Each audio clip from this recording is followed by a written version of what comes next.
Hello everyone, welcome back. So in today's video, I'm going to show you how you can use RedotPay for international payments. Now, if you don't have a RedotPay account yet, you can just use the link that is given in the description in order to get $5 welcome bonus absolutely for free. Now, first of all, before making any of the international payments, you need to make sure that your RedotPay virtual card or the physical card is active, and your wallet should also have enough crypto in order to cover the purchase, including any of the application fees. Now over here, if you are using physical card abroad, you need to open the RedotPay app, then tap on the option of cards.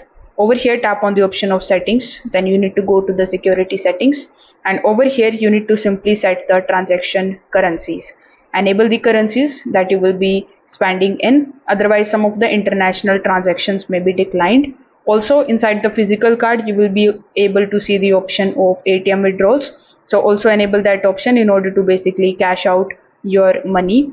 Now when you're ready to pay, you need to simply use your card just like other normal Visa cards that you might be using.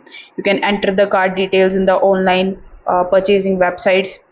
You can swap it, you can tap it, you can insert the physical card at the supported payment terminals around the world.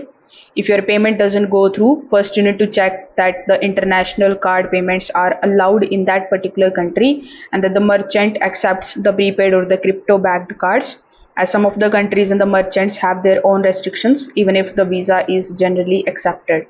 So after your purchase, you can open the RedotPay application, then you can look for the transactions that you have made and the remaining balance here on the home page. So keeping the notifications enabled also help you monitor international payments in real time.